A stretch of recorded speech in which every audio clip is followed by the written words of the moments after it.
Hoy nos parece un trabajo medio histórico hoy, pero les dije como que para mí el Día de la Mujer, mientras exista, quiere decir que las cosas no están bien, más bien tirando a que están mal.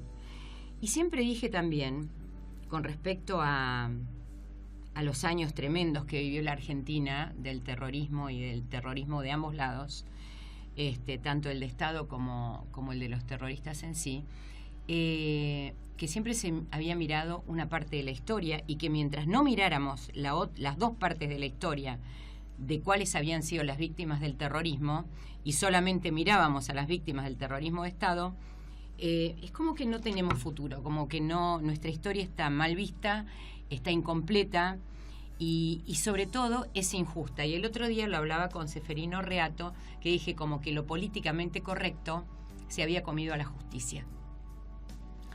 Entonces, ¿por qué estoy diciendo todo esto? Porque les voy a presentar a la doctora Victoria Villarruel, y Victoria es abogada y es fundadora y presidente del CELTIV. El CELTIV es el Centro de Estudios Legales sobre el Terrorismo y sus Víctimas. Uno normalmente habla siempre del CELS, y me parece fantástico, Victoria, que haya comenzado esto. Yo les voy a leer una frase que dijo Victoria, que a mí me impactó mucho, la dijiste en Intratables, y dijo así: se elimina de la memoria colectiva a 17.382 personas, de las cuales 1.094 fueron asesinadas, 2.368 fueron heridas, 758 resultaron secuestradas.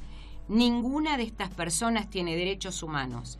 En la Argentina, en la década del 70, del 69 al 79, explotaron 4.380 bombas, es decir, más de una bomba por día explotó todos los días durante 10 años. Sé que me meto en un terreno sumamente difícil, pero la verdad que nunca le escapé a estos temas porque me importa la gente, porque me importa el país. Bienvenida, Victoria.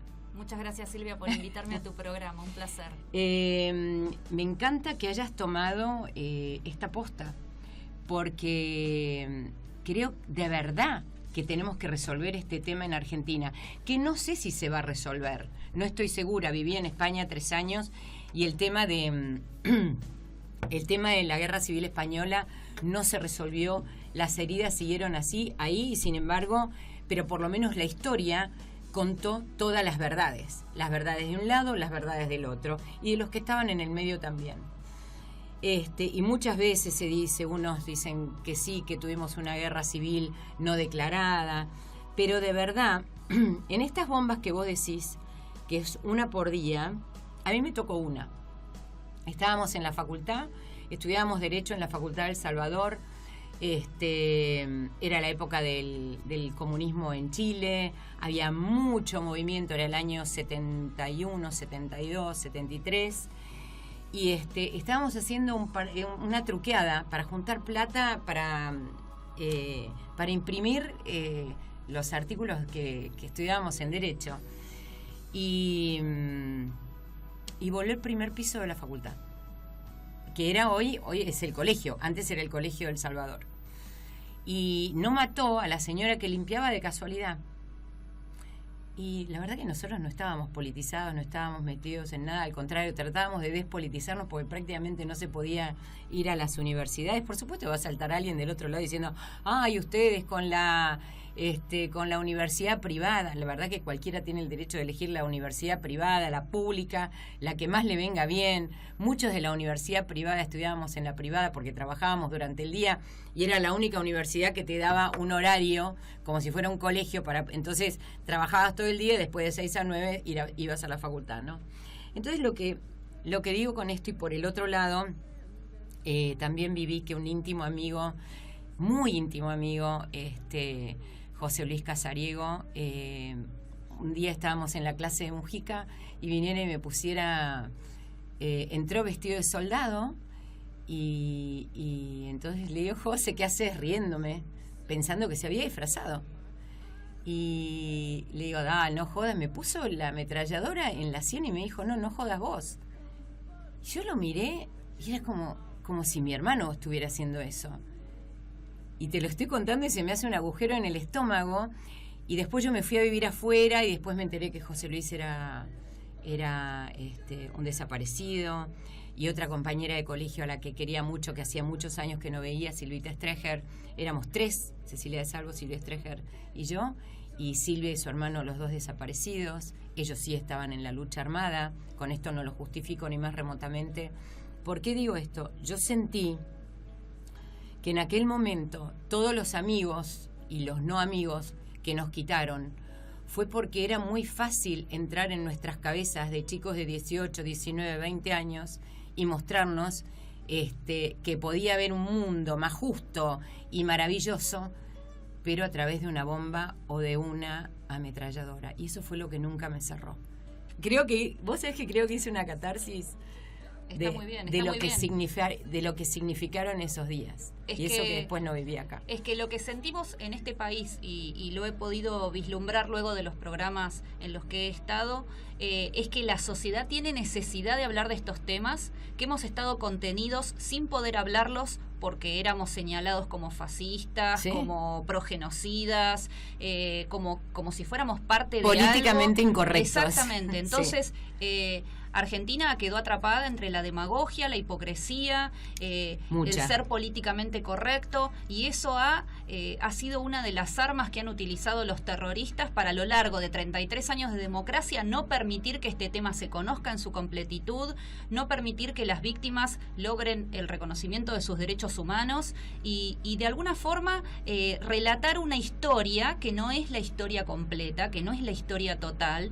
Y difícilmente algún pueblo puede aprender de sus experiencias dolorosas si no conoce su historia en forma total. Ahora, Victoria, vos sos muy joven, vos no viviste esto, no viviste en nuestra época, y esto comenzó en el año 2006. ¿Por qué comenzó en el año 2006? Y no mucho antes, como tenía que haberse estudiado todo, es decir, revisado todo lo que había pasado en la Argentina, porque revisamos solamente lo que fue el terrorismo de Estado, que me parece perfecto que se haya revisado, y se haya condenado como se condenó, pero del otro lado no. Y lo que teóricamente se pensó como que Menem había, bueno, vamos a cerrar esta herida, en realidad no se cerró, porque toda la otra parte no pagó. Así es.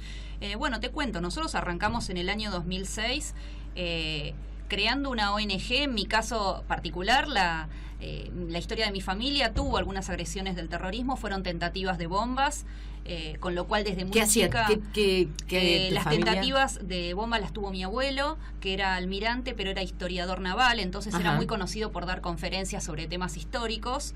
Y bueno, en ese momento era director del Instituto Browniano y era una persona relevante dentro del campo de la historia, o sea, un académico. Sí. Y miembro de la Academia de la Historia y demás. Y bueno, Montoneros le puso bombas en su momento en el coche oficial que tenía para su traslado. Afortunadamente salió ileso siempre, pero eso hizo que toda mi familia ya fuera consciente del terrorismo desde el principio, y en mi caso desde la temprana niñez. Yo nací en el 75. Y ¿tu abuelo te contaba algo?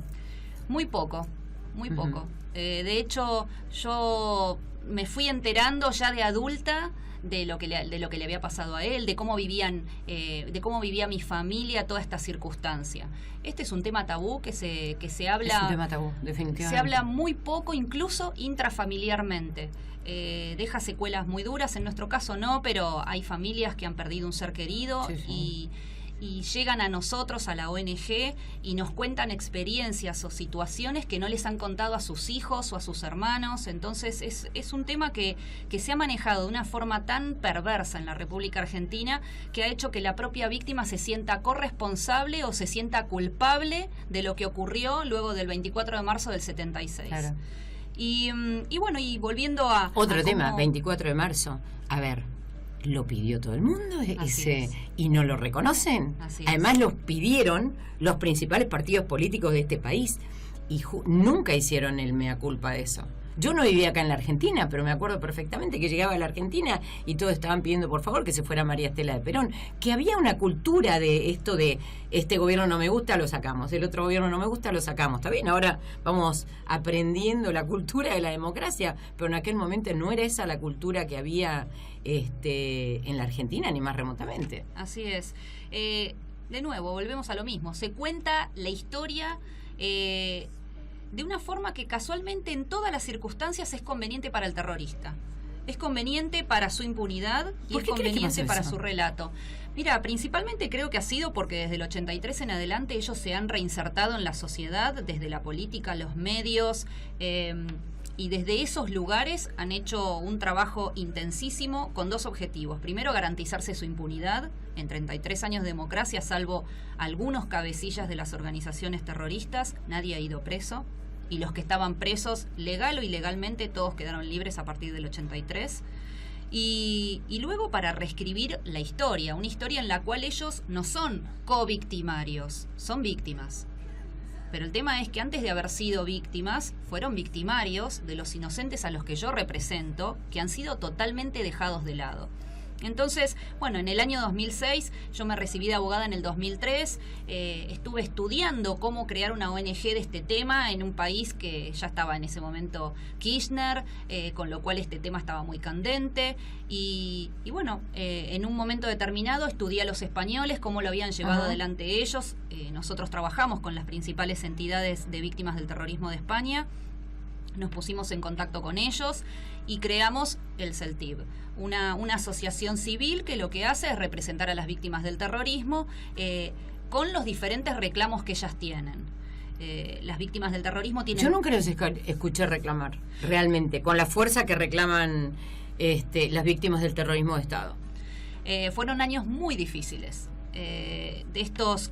Este año cumplimos 11, pero de los 10 años que hemos trabajado, la mayoría han sido con el kirchnerismo y fueron años sumamente difíciles, donde el discurso era un discurso de ensalzar al terrorista, de ensalzar la violencia armada, de brindarle homenaje incluso a quienes no lo merecen, a personas que murieron combatiendo o murieron atacando unidades militares. Eso está, por ejemplo, hoy en el Parque de la Memoria. Hoy en el Parque de la Memoria vos ingresás y tenés los nombres de los desaparecidos, pero también dice, en recuerdo de todos aquellos que murieron combatiendo por los ideales de verdad y justicia.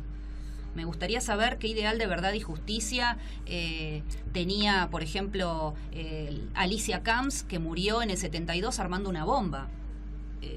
Entonces hay gente que ahí está y no debería estar, y esa fue la visión a lo largo de estos 10 primeros años de la ONG. ¿Vos trataste de reunirte, por ejemplo, con Estela Carlotto, con Cristina Fernández? ¿Le pediste una reunión alguna vez? En el caso de Cristina Fernández nosotros pedimos reunión, y pedimos reunión incluso con los chilenos, con víctimas del terrorismo de Chile, porque acá nosotros tenemos a un chileno que está con asilo político, que se llama Apablaza Poblete, Apablaza Poblete, y pedimos una reunión con ella para que se le negara el asilo político, y trajimos víctimas chilenas, que incluso de la organización terrorista a la que pertenecía este señor. Bueno, por supuesto nunca nos respondieron ni a nosotros ni a los chilenos. En el caso de Estela de Carlotto, nosotros no hemos tenido nunca... digamos, una reunión con ella, pero las veces que ella se ha manifestado sobre nosotros, tengamos presente algo, somos ciudadanos comunes, no tenemos apoyo estatal, estamos defendiendo los derechos humanos, o sea, somos gente que lo que está haciendo es lo mismo que se hace en cualquier país del mundo cuando un sector es agredido por terroristas. Y las respuestas o las palabras públicas de Estela de Carlotto siempre han sido de repudio a nuestra acción, de considerar que aquí las únicas víctimas son las de abusos del Estado y no las del terrorismo. Entonces, la posición que ella ha tomado siempre ha sido muy clara.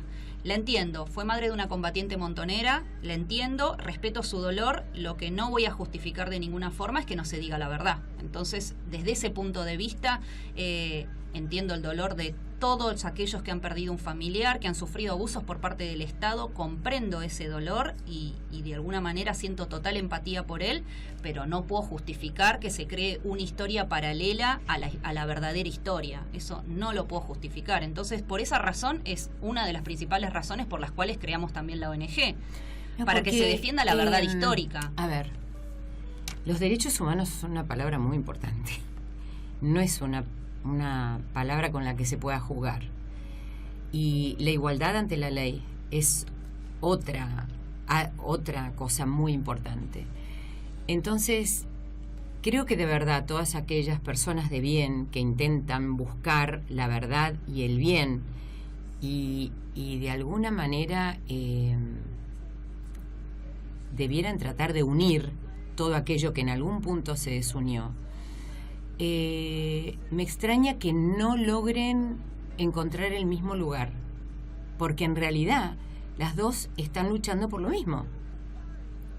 Entonces, si ustedes no encuentran esa unión, que son dos cabezas visibles y respetadas, es muy difícil que los otros logren encontrarla. Yo creo que la gran lucha va a tener que ser que ustedes se den cuenta que ambas están luchando por los derechos humanos.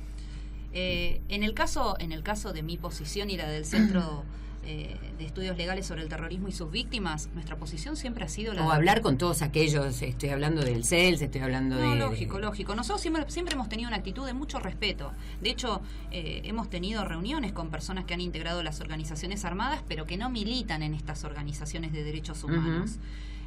¿Con Graciela Fernández Meijide? Con Graciela Fernández Meijide me encontré a fin del año pasado, charlamos, compartimos juntas un café. ¿Cómo fue ese encuentro? Mira, fue un encuentro en el que, conversamos, ya nosotros nos conocíamos de un debate en el que habíamos participado en el año 2015, junto con Elisa Carrió. Y charlamos de ese día del debate, charlamos de lo que es la lucha de las víctimas del terrorismo que necesitan tener más exposición pública. Le pregunté cómo habían sido sus orígenes, cómo había hecho ella, me transmitió parte de su experiencia. Graciela tiene 85 años, tiene mucho tambajo hecho y caminado y vivió varias etapas de la Argentina, así que a mí me pareció una charla fructífera y que me permitió, también vislumbrar un poco lo que estamos enfrentando también a futuro y a partir de ahora. Nosotros siempre hemos tenido una posición de diálogo. Lo que nos hemos encontrado es con una pared. Lo que pasa es que no es fácil bajar esa pared. Ese es el trabajo más difícil que tienen, porque son muchos años de haber considerado otra cosa. Entonces, es como yo digo siempre, que una cosa es a lo mejor que aparezca una ley que te dé todos los derechos sabidos y por haber, y otra cosa muy diferente es que la gente entienda que esa ley se tiene que aplicar. Sí, también lo que pasa en Argentina es que hay una utilización muy escandalosa de lo que son los derechos humanos. Ya lo creo. Porque y en los últimos años la peor de todas. Vos pensás que desde el momento en que una ONG de derechos humanos, cuya función es de alguna forma ser contralor de las acciones del Estado, controlarlo, marcarle dónde está el Estado errando, han sido beneficiadas con subsidios millonarios, han pasado a ser convalidadores de la acción del Estado, así sea violatoria de los derechos humanos. Entonces, en ese sentido, la visión de los derechos humanos ha sido muy bastardeada en Argentina. Y además también tengamos presente algo: los derechos humanos son para todos. El objetivo mismo de los derechos humanos es abarcar a la mayor cantidad de ciudadanos, no a la menor. Y sin embargo aquí los derechos humanos son aplicados restrictivamente. Ustedes sí, ustedes no. A ustedes les violó los derechos humanos el Estado, ustedes sí. A ustedes se los violaron organizaciones terroristas, a ustedes no. Y esa no es la función del Estado, la de discriminar entre víctimas, y esa no es ni siquiera la doctrina y la jurisprudencia internacional en el tema, con lo cual esto es muy propio de Argentina. Victoria, sí, yo creo que hay cosas que son absolutamente propias de Argentina. ¿Te reuniste con terroristas? Me reuní con personas que integraron Montoneros o el ERP, en reuniones por supuesto privadas, y aquellos que no militan en las organizaciones de derechos humanos tienen una actitud muy crítica de las mismas y de lo que ellos realizaron en su juventud. ¿Arrepentimiento? No sé si arrepentimiento, pero sí tienen una actitud de apertura de admitir. Y eso ya es un montón en un país en el cual aquí el que integró una organización armada se caratula como joven idealista. Sí. Entonces, ya que una persona haga una autocrítica sobre sus acciones en su juventud, ya por lo menos para mí es un paso enorme. Obviamente estas reuniones son reuniones de tipo privado y no modifican en nada la situación de las víctimas. De hecho, siempre se habla en Argentina del perdón, de que hay que pedir perdón, de que debieran pedir perdón de un lado y del otro, pero eso es un hecho individual y es un hecho que en sí la situación, por ejemplo, de las víctimas del terrorismo no las va a modificar. Lo que modifica la situación de la víctima es que se reconozca su derecho a la verdad, a la justicia y a la reparación. Eso es lo ¿Y que vos va a ser crees un que cambio. les van a dar alguna vez una reparación como se les dio a las víctimas del terrorismo de Estado? Mira, yo creo que corresponde que se les dé una reparación. De hecho, cuando el presidente Menem sancionó, bueno, junto con el Congreso, por supuesto, la ley 24411, que fue la ley de reparación, en ese momento se debiera haber incluido a toda esta gente. Claro. No se hizo. Estas personas, incluso muchas familias de víctimas, reclamaron ante la justicia el reconocimiento de este derecho. En todos los casos se los denegaron.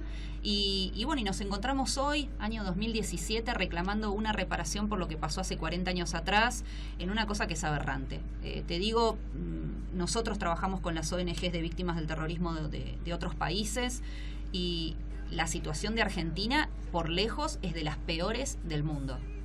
O sea, comparadas con las víctimas de la ETA, de la FARC, de las Torres Gemelas, víctimas de Medio Oriente, de distintas organizaciones terroristas islámicas, víctimas de Israel. Lo que pasa es que ahí vos, es decir, desgraciadamente lo que nosotros tuvimos fue lo que yo estoy llamando terrorismo de Estado. O sea, en las víctimas de la ETA vos no lo tenés, vos tenés víctimas de la ETA.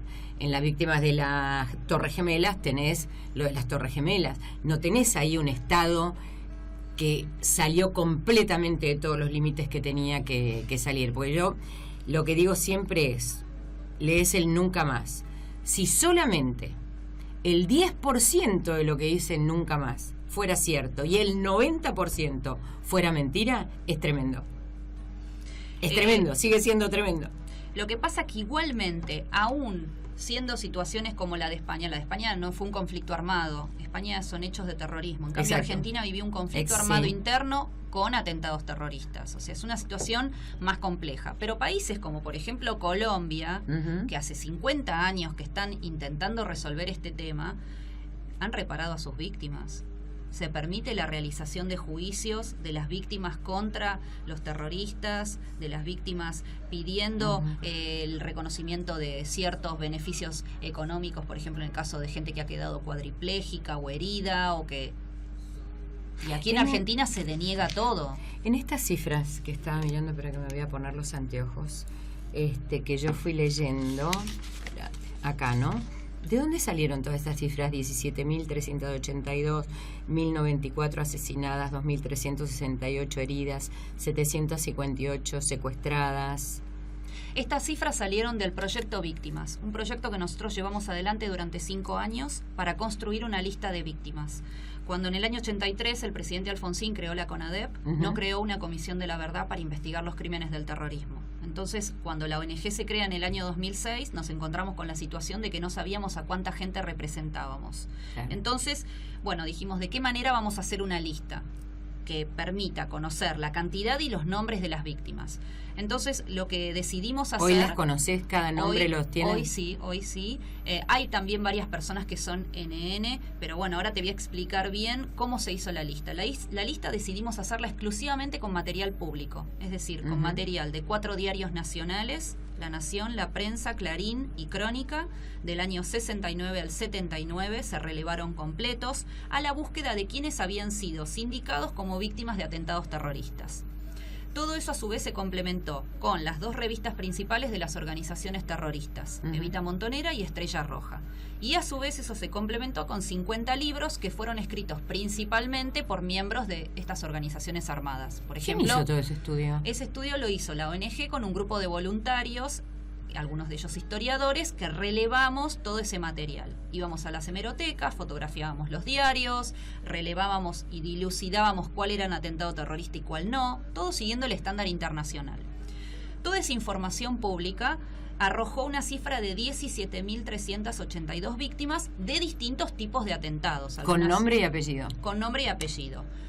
La mayoría, perdona, te voy llevando a poquito. ¿La mayoría eran militares o estamos hablando de civiles? La mayoría son civiles. En el caso de los uniformados, que por supuesto los hay, son uniformados que son considerados no combatientes por el derecho internacional humanitario, es decir, personas que fueron agredidas en la intimidad de sus hogares o, por ejemplo, asesinadas en la calle con alevosía, es decir, que no estaban combatiendo.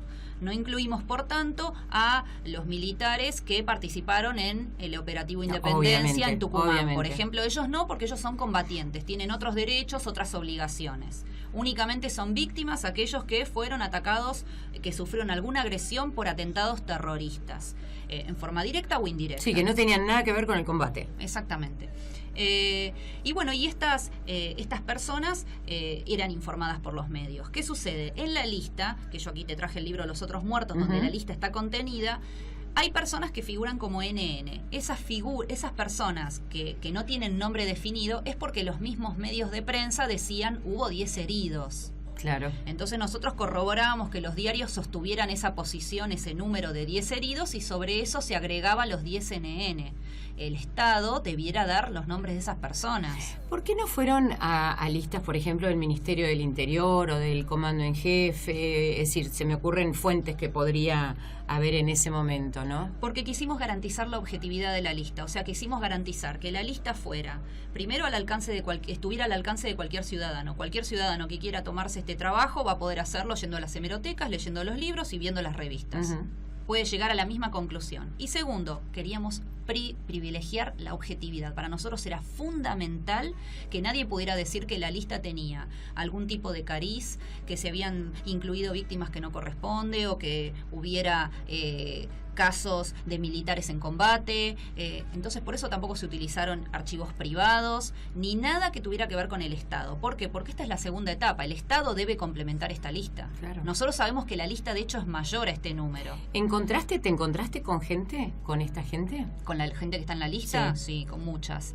Y a medida que vamos teniendo difusión en medios, aparecen familias nuevas que nunca se contactaron con nadie en 40 años, con lo cual para nosotros es tan importante que un programa como el tuyo, por ejemplo, nos invite y nos permita tener voz para que esas personas escuchen y se contacten. Sí, hemos incluso conocido historias que no están detalladas en los mismos diarios de época y que son terribles. Historias de vida, consecuencias que vivieron esas familias luego. Por eso es tan importante el tema de la reparación, porque no solamente es la reparación moral, no solamente es que la víctima sepa quién es y por qué la agredieron y que además los terroristas paguen una pena de cárcel por los crímenes cometidos, sino también que el Estado, aquel que ha quedado ciego por una bomba o que ha quedado parapléjico o que ha quedado con secuelas psicológicas o psiquiátricas importantes, tenga el dinero para pagarse un tratamiento, para vivir con dignidad luego de un atentado terrorista.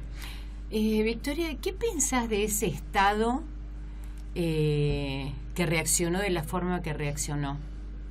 Mira, siempre he repudiado los abusos del Estado y he repudiado que se violen los derechos humanos o que se haya interrumpido el proceso democrático. Lo que siempre siento ante ese tipo de preguntas, no en este caso porque vos me estás preguntando, pero sí siento en otras oportunidades que se va sobre ese tema, es que nos vamos siempre a lo que se ha hablado. O sea, a mí me interesa muchísimo que se hable de lo que no se habla, que son estas víctimas. Entonces, cuando volvemos a qué es lo que yo pienso, lo que yo pienso lo he expresado públicamente muchas veces. Yo nunca he estado de acuerdo ni con los abusos del Estado, ni con que se interrumpa la democracia.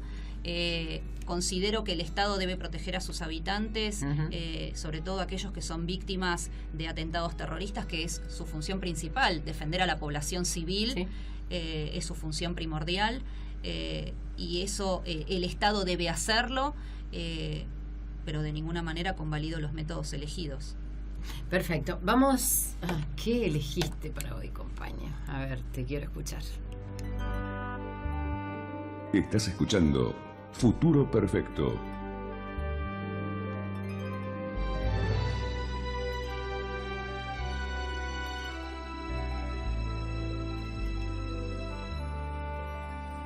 Contra viento y marea, desafiemos la sombra a la luz de una idea. Con el alma encendida, hay que andar por la vida contra viento y marea. sea adverso y estemos inmersos en aguas muy feas, continuemos el viaje que a nuestro coraje la fe lo acarrea. Contra viento y marea hay montones de manos para hacer la tarea, y esas pilas de ganas de llegar a mañana contra viento y marea. Lo que importa es la gente del sur y del norte, de allí donde sea, y ganar la partida porque triunfe la vida contra viento y marea. Contra viento y marea propongamos sin miedo una gran asamblea, donde allí se proclame que la gente se ame contra viento y marea. Desterrar la codicia, tirar la injusticia desde una azotea y colgar un letrero que diga te quiero y todos lo vean. Contra viento y marea avancemos con todo sin mancharnos con brea. Si hace falta en la piedra plantaremos la hiedra contra viento y marea. Esta fue mi propuesta, tal vez lo que resta y todos se desean es estar donde vibre la ansiedad de ser libres contra viento y marea.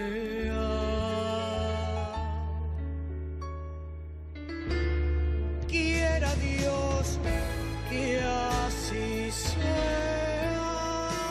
Futuro perfecto.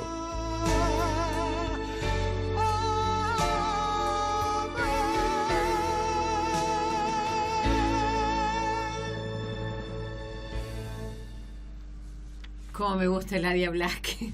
Contra viento y marea, contra viento y marea, querida Argentina. Seguimos charlando con Victoria Villarroel, que es presidenta del Centro, decímelo vos, por Centro favor, de Victoria. Estudios Legales sobre el Terrorismo y sus Víctimas. Muy bien. En esto que yo siempre he querido, que hay que escuchar todas las campanas para poder sacar conclusiones. Estaba mirando esta lista que dice la gran pregunta, ¿no? ¿Cuántos desaparecidos hay en Argentina? Y viste cuando dicen, bueno, hay uno, es lo mismo que 30.000. No, la verdad que uno no es lo mismo que 30.000 y 10.000 no es lo mismo que 30.000 y 15.000, porque eso quiere decir que no sabemos qué hay. Por supuesto que la vida de una persona no tiene precio y es una barbaridad que se pierda. Y si es alguien a quien yo amo, 100 veces peor.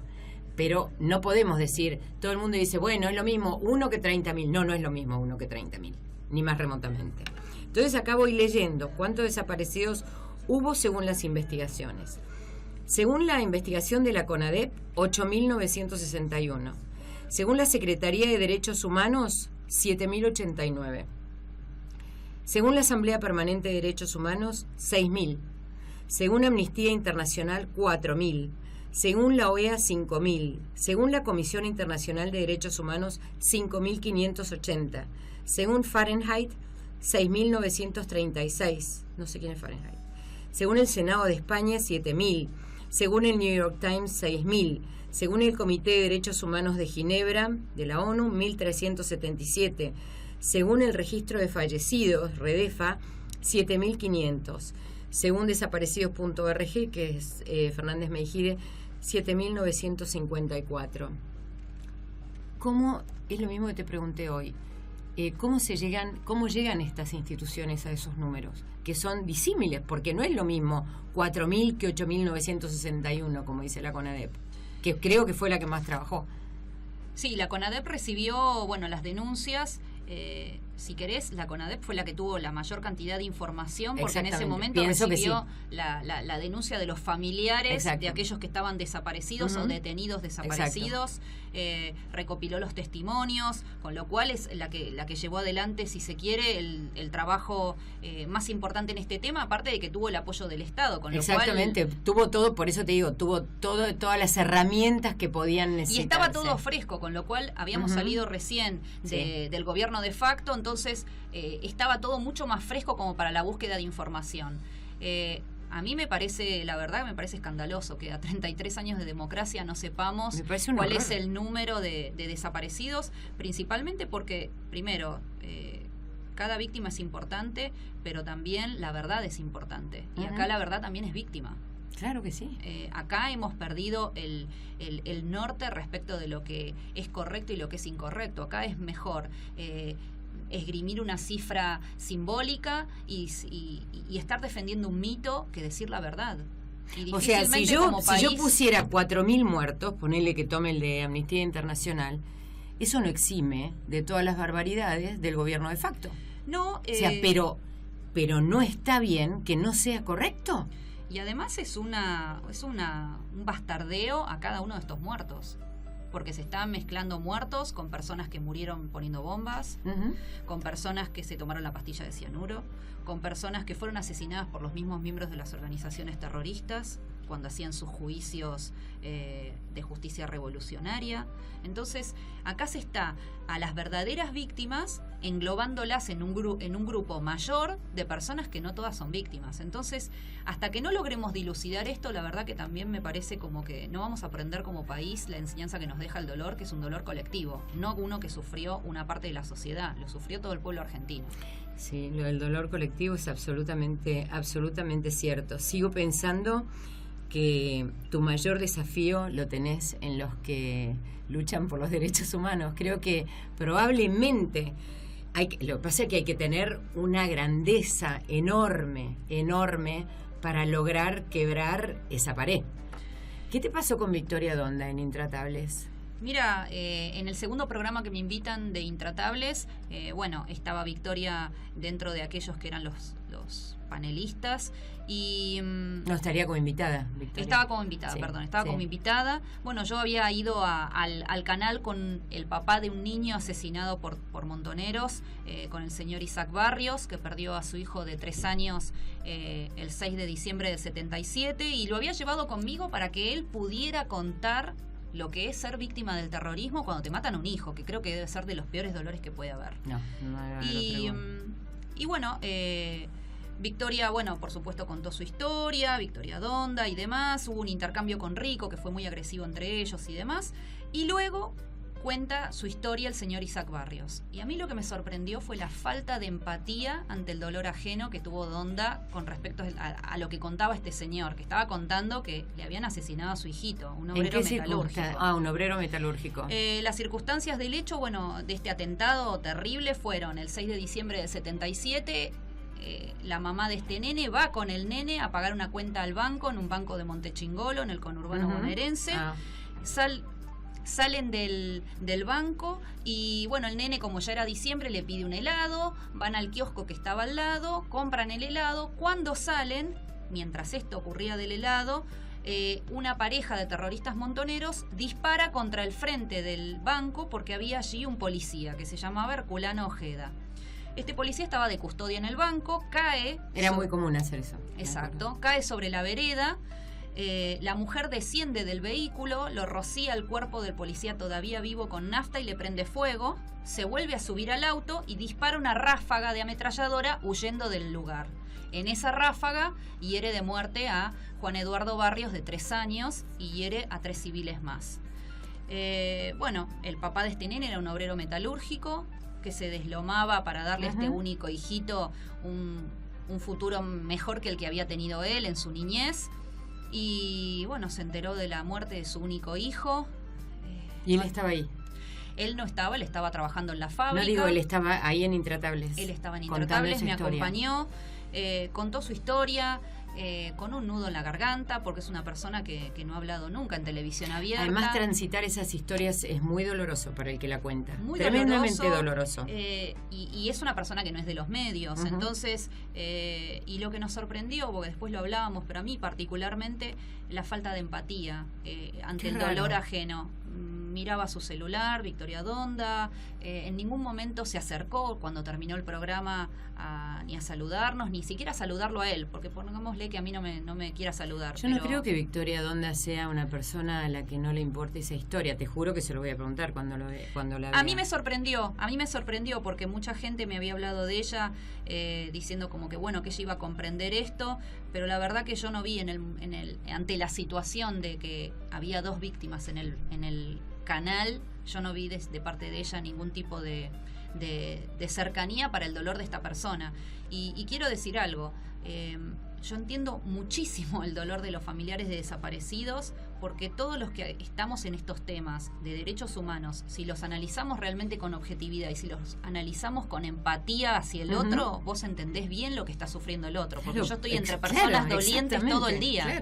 Claro. Yo estoy entre personas que están todo el día pidiendo el reconocimiento de sus derechos humanos y que todos los días se acuerdan del ser muerto. Entonces, ¿cómo no voy a entender, haya sido combatiente o no, al que le pasó eso? ¿Cómo no lo voy a entender? Ahora, lo que no puedo comprender es que sigamos en este diagrama en el cual hay víctimas buenas y víctimas malas, hay víctimas de primera y de segunda, hay víctimas que deben ser reconocidas y víctimas que se lo merecen lo que les pasó. Y eso no es así.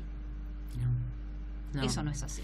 Qué difícil que es esto. Qué difícil que es esto. Porque ¿cuántos años pasaron desde el 69?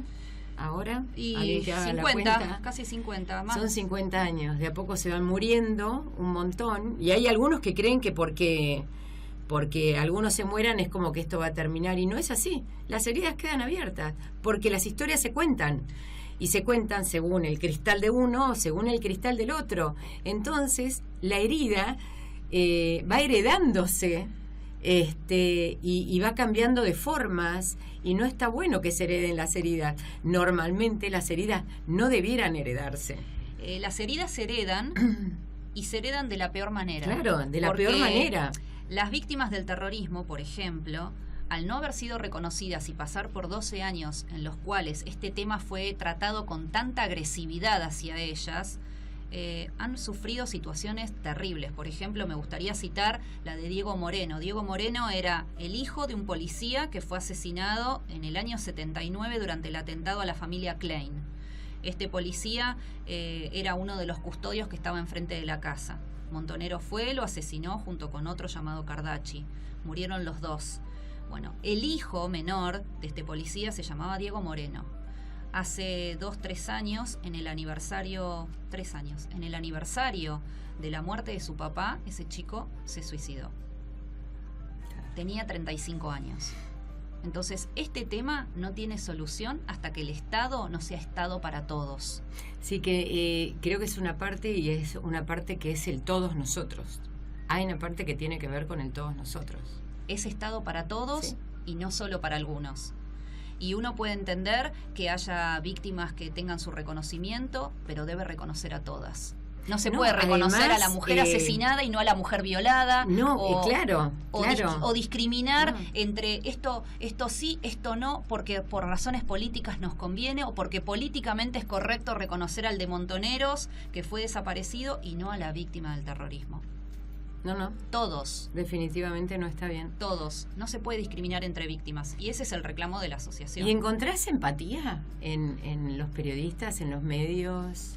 Mira, en general los periodistas me han tratado siempre con mucho respeto y han entendido, pese a digamos, a que no siempre están en la línea de pensamiento que nosotros llevamos adelante, incluso están a veces en las antípodas, pero siempre el periodismo ha tenido mucho respeto. Lo que no veo es que sea algo masivo, o sea, sí no veo que las víctimas del terrorismo sean escuchadas a nivel masivo o que tengan, no digo ya la misma cantidad de espacio porque sería imposible, lo que pero pasa sí es que cuando tengan se más hable de espacio. Víctimas del terrorismo, en general se pone el mote de militar.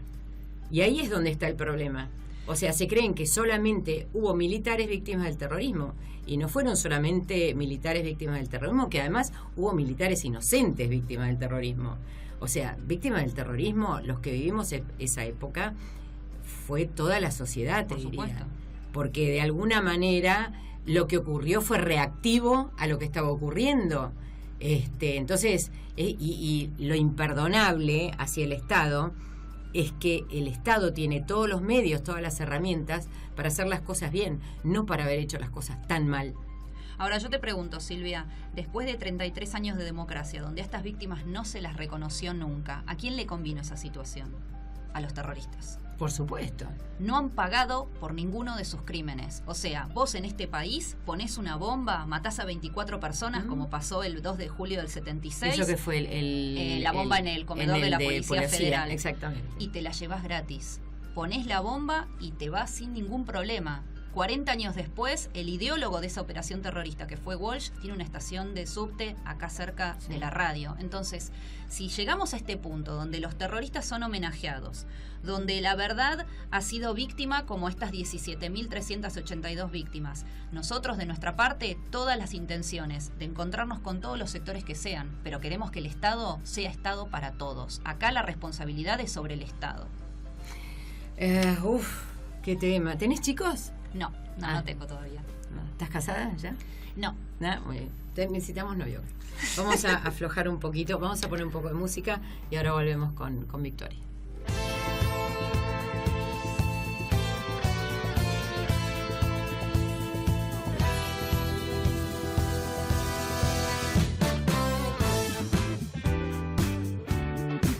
Futuro perfecto. Y ya nos estábamos yendo, pero les voy a contar una cosa. Las vías de comunicación con AEPSO, porque hoy no vamos a estar haciendo nuestra parte de psoriasis, son 0800-222-3776. AEPSO es la Asociación Civil para el Enfermo de Psoriasis. El mail es 0800@epso.org. Estamos ahí de lunes a viernes de 9 a 16. Para consultas de psicología tienen que comunicarse con la licenciada Paula Arrieta por mail a psicóloga@epso.org, inscribirse en AEPSO en los grupos de apoyo, entren en el mapa si tienen psoriasis, entren en el mapa si sabemos dónde están, qué necesitan y cómo podemos ayudarlos. Y allí en el mapa consulten además la cartilla de profesionales. En nuestro 0800, no sé si vos, debes saber lo que es psoriasis. En nuestro 0800 la pregunta de siempre es: necesito un médico. Así que ahí les podemos decir dónde tienen un médico. El otro día alguien puso en el Facebook: no, porque ustedes están arreglados con los médicos. No estamos arreglados con ningún médico. Trabajamos con todos los médicos que tienen experiencia de psoriasis en la Argentina, y cuando digo trabajamos, lo que hacemos es derivarles los enfermos para que puedan estar mejor a los hospitales gratuitos o aquellos que están en su obra social o en su prepaga. Y AEPSO es una entidad sin fines de lucro que lo único que está es para ayudar a las personas con psoriasis y a sus familias. Así que dicho esto, no pensé que ya se nos había acabado el tiempo, Vicky. Te iba a preguntar más por vos, pero bueno. Muchas gracias por haber venido.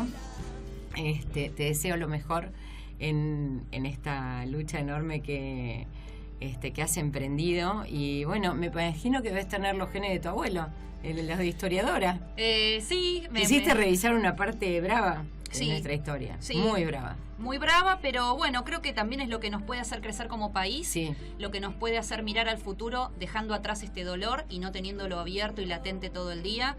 Y creo que parte de eso, la llave de eso, es que a las víctimas se las reconozca. Entonces hago esto también porque creo que es la posibilidad de que Argentina empiece a mirar el futuro de otra forma y sin esta carga de dolor tan importante que hasta hoy hemos heredado todos. ¿De qué forma se comunica la gente con vos?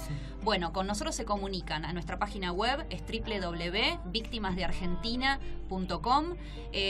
También se pueden comunicar a nuestro mail, informaciones@victimasdeargentina.com. Estamos en Twitter, en Facebook, nos buscan por Víctimas de Argentina, por CELTIB.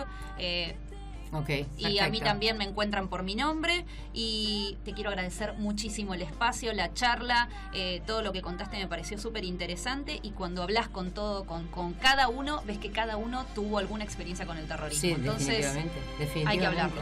Definitivamente, sobre todo los que tenemos mi edad. Gracias, Victoria, gracias a ustedes.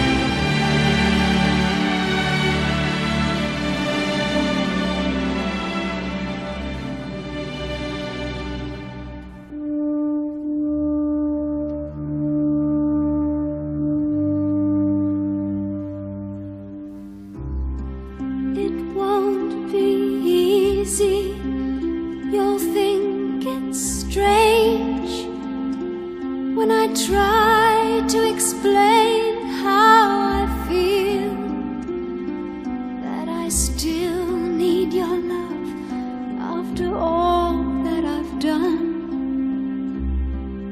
You won't believe me.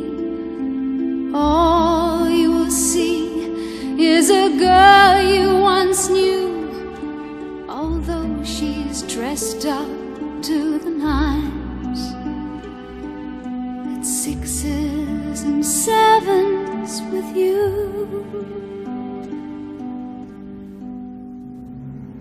I had to let it happen. I had to change. Couldn't stay all my life down at heel, looking out of the window, staying out of the sun. So I chose freedom, running around, trying everything new, but nothing impressed me at all. I never expected it to. Don't cry for me, Argentina. The truth is, I never left you. All through my wild days, my mad existence, I kept my promise. Don't keep your distance.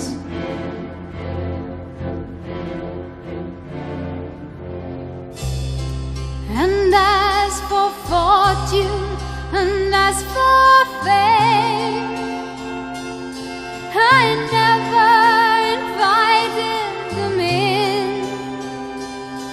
though it seemed to the world they were all I desired. They are illusions, they're not the solutions they promise to be. The answer was here all the time. I love you and hope you love me. Don't cry for me, Argentina.